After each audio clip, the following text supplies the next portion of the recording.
Olá, sejam bem-vindos ao canal O Ponto da Redação. Eu sou o professor Alexandre de Jesus e na aula de hoje nós vamos falar sobre formas que nós temos para evitar repetição de expressões, repetição de vocábulos e também repetição de ideias. Sim, eu não posso, por exemplo, repetir a mesma expressão dentro do mesmo período, repetir, por exemplo, a mesma ideia dentro do mesmo parágrafo. Isso não pode acontecer, a não ser que eu tenha ali uma ideia complementar. Aí, obviamente, nós teremos uma justificativa plausível para isso. Porém, antes de mais nada, é importante que você faça a sua inscrição em nosso canal. E ao final do vídeo, óbvio, não esqueça de dar lá o seu like, que é de extrema importância para todos nós. Bom, quais são então os nossos principais objetivos da aula de hoje? O primeiro objetivo é conhecer os recursos de ampliação discursiva dentro da língua portuguesa. Poxa, Jesus, o que significa dizer isso? Significa dizer que, ao escrever um texto, você precisa ser capaz de conduzir a sua ideia, ampliando cada vez mais essa construção textual que você está apresentando, evitando ao mesmo tempo de repetir expressões, evitando também de repetir ideias. A não ser que essa repetição de ideia ela venha ali, atrelada a uma nova ideia. E, obviamente, você tem uma justificativa plausível para isso. Estabelecer relações micro e macrotextuais, ou seja, eu preciso compreender que um período precisa estabelecer conexão com outro período, um parágrafo precisa estabelecer conexão com outro parágrafo, e preciso compreender também que o meu texto ele precisa estar conectado a um universo que é muito maior que o universo textual. É o universo social. O meu texto precisa estar conectado, o meu texto precisa estar, na realidade, a todo momento linkado com o ambiente, ao ambiente, melhor dizendo, em que eu estou inserido. E a gente consegue fazer isso por meio exatamente dos nossos elementos de conexão, articulação e ampliação do nosso discurso. Bom, vamos saber então o que nós precisamos fazer para evitar a repetição. Bom, sabemos que a coesão é um dos processos que promovem o texto e impedem a redundância. Nós já falamos sobre isso, inclusive, em um outro vídeo. Depois, dê uma olhadinha no nosso canal, nós temos um vídeo falando sobre coesão e coerência e temos também um vídeo falando sobre semântica. Lá nesses materiais, nós vamos tratar de maneira mais detalhada sobre cada um desses elementos. No vídeo de hoje, nós vamos, na realidade, trabalhar com esses elementos, mas não vamos aqui buscar especificá-los, tudo bem? Assim, um texto coeso é aquele que afasta-se não só da repetição vocabular, mas também dos assuntos repetidos. Muitas vezes, quando você não domina muito bem o tema, ou quando você não estudou o tema, ou você não observou o tema com um olhar um pouco mais crítico, você tem uma forte tendência a repetir expressões.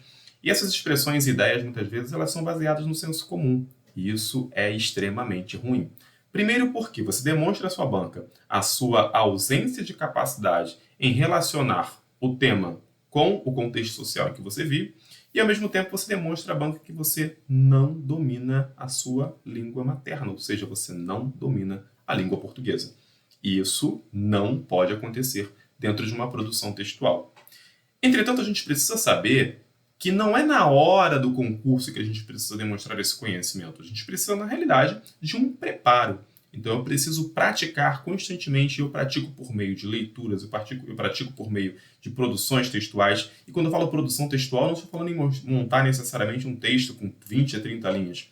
Quando você, por exemplo, vai escrever um recado para alguém, vai mandar uma mensagem para alguém, por mais que você opte, por exemplo, em trabalhar ali com as abreviações, busque estabelecer uma relação lógica dentro dessa construção, porque o teu cérebro estará sendo trabalhado para desenvolver esse raciocínio. E aí, quando você parte para uma produção textual, você consegue então entender a lógica dentro da construção daquilo que você pretende explicitar. As frases que constituem o texto devem estar interrelacionadas a fim de criar uma sequência lógica e argumentativa de modo a convencer que a tese defendida é válida e confiável. Ou seja, de nada adianta você colocar uma tese maravilhosa, construir argumentos fantásticos e extremamente embasados se você não consegue relacionar esses elementos. É como se eu tivesse, por exemplo, para realizar a construção de uma casa, eu tenho todos os materiais necessários. Entretanto, para elaborar essa construção, eu não contratei, por exemplo, um engenheiro, eu não tenho ali um arquiteto, eu não tenho ali um mestre de obras. Eu tenho profissionais, mas são profissionais que não estão linkados a essa área. Ou eu até tenho esses profissionais, mas cada um trabalha de forma individual. Eles não se comunicam entre si. Se não há essa relação, ou como nós dissemos, essa inter-relação entre esses elementos, obviamente o resultado ele não será um resultado bacana. Vejamos aí os mecanismos de trabalho que nós temos dentro desse elemento, dentro dessa tarefa que é. Qual é a nossa tarefa? Evitar repetição. Para evitar a prolixidade vocabular e de pensamento, deve-se lançar mão de alguns recursos. Quais são os principais recursos que nós podemos utilizar? Utilizar, por exemplo, dos sinônimos. Quando você faz uso dos sinônimos, lembrando que ao trabalhar com sinônimo você tem sempre um valor aproximado, nunca é esse valor exato. Entretanto, você consegue alcançar ali uma progressão textual e consegue fugir da repetição vocabular.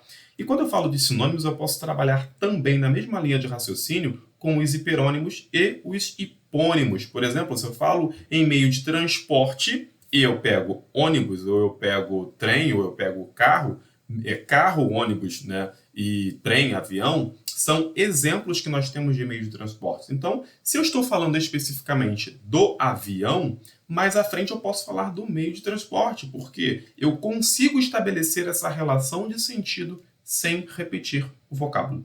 Se eu estou falando, por exemplo, do ser humano, eu posso depois trazer o indivíduo, eu posso depois trazer o cidadão, dependendo do contexto em que eu esteja.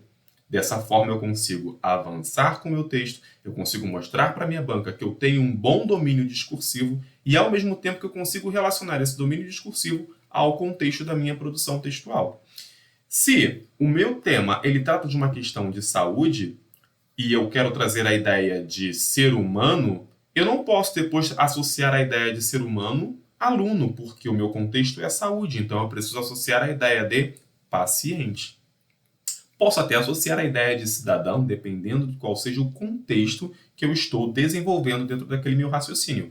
Então é extremamente importante a gente saber exatamente aquilo que a gente colocou dentro da nossa tese, aquilo que a gente defende diante do nosso leitor. Substituição pronominal. Então eu consigo, por exemplo, trabalhar com pronome demonstrativo, eu consigo trabalhar com pronome pessoal e assim sucessivamente, sempre evitando a repetição de uma expressão. Eu posso trabalhar com a redução, nós veremos exemplos ao longo da produção. Posso trabalhar com a sigla, por exemplo, você colocou em um determinado momento que o Instituto Brasileiro de Geografia e Estatística apresenta que, e aí você desenvolveu seu raciocínio, mais à frente você não precisa trazer novamente o nome por extenso, você pode trazer simplesmente a sigla, porque você vai conseguir retomar essa informação. Você consegue trabalhar com elipse, você consegue trabalhar com as conjunções, até a própria pontuação também, ela vai te auxiliar nesse processo de progressão textual. Quando eu falo de progressão, estou falando de um avanço do texto, para o seu texto não ficar aquele texto monótono, que não sai do lugar, que muitas vezes até muda as palavras, mas não muda o raciocínio, ou seja, não muda o pensamento, não há uma evolução. Quando falamos em repetição, precisamos compreender que existe não só uma repetição de palavras, mas também, muitas vezes, existe uma repetição de ideias, e isso cansa o nosso leitor. Vejamos aí alguns exemplos. Primeiro exemplo é a substituição por pronomes e por sinônimos. Os candidatos estão preocupados com a redação do Enem. Por isso, os professores orientam que os candidatos conheçam as competências do Enem. Você vai perceber que nós temos aí candidatos, que se repete tanto no início quanto no finalzinho, na cor verde, e temos também a palavra Enem, que é repetida. Não há repetição de ideias nesse momento, mas há repetição de expressões. E aí, como eu faço então para substituir essas expressões, já que elas estão sendo repetidas dentro de um mesmo período? E isso é pobre, isso demonstra para a banca que eu não tenho domínio discursivo para a minha língua. E é exatamente aquilo que a gente precisa demonstrar. Perdão, é o contrário que a gente precisa demonstrar. A gente precisa demonstrar que a gente tem domínio desses elementos. Então a gente faz o seguinte, olha, os candidatos estão preocupados com a redação do Enem. Beleza.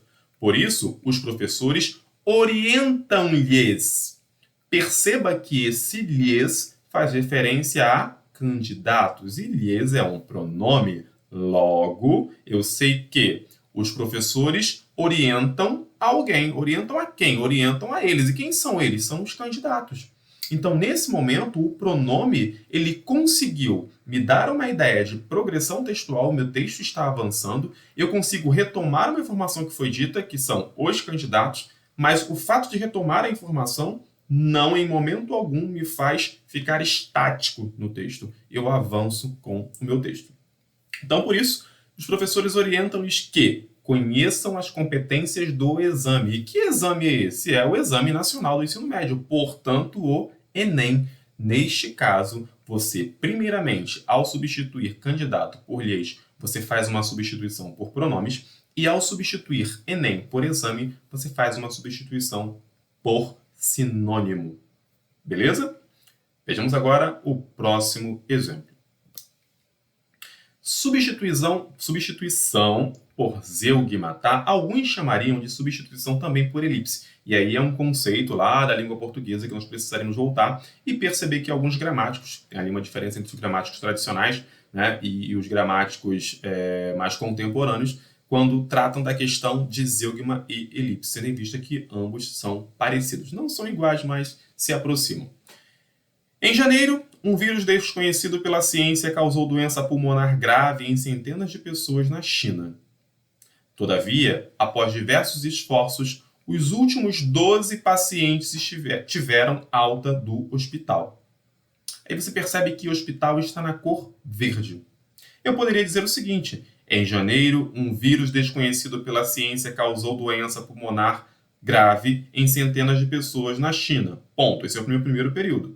Meu segundo período, todavia, após diversos esforços, os últimos 12 pacientes tiveram alta do hospital chinês ou tiveram alta do hospital na China. Vai ficar repetitivo. E o que me diz o zeugma? Zeugma é a omissão de um termo dito anteriormente. Esse termo ele é facilmente identificável.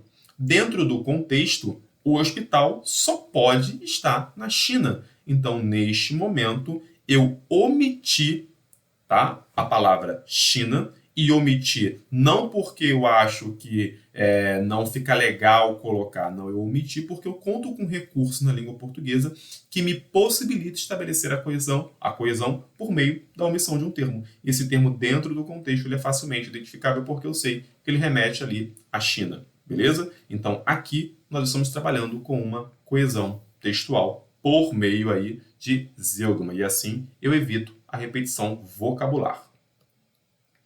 Exemplo de substituição por redução ou pronome demonstrativo. E aí, vamos abrir um parêntese aqui, porque eu gosto sempre de sinalizar ao aluno o seguinte: tudo aquilo que você aprende em língua portuguesa, você vai precisar usar na redação. Não tem como você querer ter um bom desempenho na sua produção textual se você não trabalha bem com essas ferramentas que você deveria ter desenvolvido lá na sua aula de língua portuguesa. Daí a importância, por exemplo, de prestar atenção às questões gramaticais. Não é ser necessariamente gramatiqueiro, mas entender qual é a função desses elementos que você aprende lá na aula de língua portuguesa. Vejamos então a substituição por redução ou por pronome demonstrativo. No mês de março, a Companhia do Metropolitano do Rio de Janeiro precisou fechar 50 acessos secundários. O metrô adotou essa medida para evitar a contaminação por coronavírus em possíveis aglomerações. Percebam que nós temos aí duas cores, a cor verde e a cor azul. Percebam também que nós temos duas estruturas, tá? Duas para cada um. Duas estruturas na cor verde e duas estruturas na cor azul. Percebam que metropolitano, no segundo período, ele aparece como metrô. Eu fiz, então, aqui uma espécie de redução. Eu substituí metropolitano por metrô. Então, aqui há uma substituição, a progressão textual, eu estabeleço uma conexão com aquilo que já foi dito, mas eu não fico preso à expressão. Eu me prendo à ideia, mas não me prendo à expressão. Então, houve aí uma progressão textual sem problema algum. O metrô adotou essa medida, essa está na cor azul, por quê? Que medida foi essa? Fechar 50 acessos secundários. Eu não vou dizer, o metrô precisou fechar 50 acessos secundários. Eu vou repetir essa expressão? Não. Então percebam aqui nesse momento que o pronome demonstrativo, ele retomou uma informação que já tinha sido dita. E aí a gente precisa tomar muito cuidado com o uso do pronome demonstrativo. Eu não posso usar neste exemplo, tá, o pronome este, porque eu estou retomando aquilo que já foi dito. Percebam que o exemplo que nós estamos trabalhando é este aqui. Olha, tempo atual. É o momento em que estamos trabalhando, beleza? É o contexto em que estamos. Então, ao utilizar este exemplo, eu mostro a você que não é possível, em hipótese alguma, dentro de uma construção como esta, você utilizar o pronome demonstrativo este para retomar uma informação. Ficou claro? Prestou atenção aí na questão fonética para que você consiga fazer a diferença? É de extrema importância. Então, neste momento, a gente trabalhou, ó, percebeu? Neste momento, o momento em que estamos vivendo. Nós trabalhamos aqui com dois elementos distintos de coesão textual. Quando nós falamos em evitar repetição vocabular, nós estamos trabalhando com uma questão coesiva. Não tem como você evitar repetição e deixar de lado a coesão. Nós falamos sobre isso, inclusive, lá no início dessa aula. Ou melhor, desta aula. Bom, chegamos então aí ao final deste módulo e o que a gente espera de você neste momento é que você consiga reconhecer os recursos de ampliação, ou que tenha conseguido reconhecer os recursos de ampliação discursiva dentro da língua portuguesa, perceber, por exemplo, que nós citamos apenas os principais casos, entretanto, nós temos muitos outros. Você consegue fazer isso por meio da paráfrase, você consegue fazer isso por meio de diversos elementos. O importante é como eu estruturo essa ideia. Perceber, por exemplo, se aquilo que você estabeleceu no período posterior está conectado ao período anterior. Caso contrário, lembre-se, o seu texto não vai evoluir, o seu texto não vai progredir. E estabelecer relações micro e macro textuais, ou seja, um período precisa se conectar ao outro período. Esses períodos, ao se conectarem, estabelecem ali a ideia de um parágrafo. E esse parágrafo precisa se conectar a um outro parágrafo que vai montar o seu texto. E o seu texto precisa estar conectado com aquilo que é dito fora dele, ou seja, precisa estar conectado com a sociedade, conectado à sociedade, precisa estar conectado a uma realidade que é muito maior. Exatamente por isso que a gente precisa sempre, ao longo da nossa produção textual, trabalhar ali com os nossos famosos elementos intertextuais. São aqueles elementos que trazem base a tudo aquilo que nós estamos dizendo. Bom, qualquer dúvida, é só você voltar por aqui, porque afinal você sabe que o nosso conteúdo ele é de qualidade.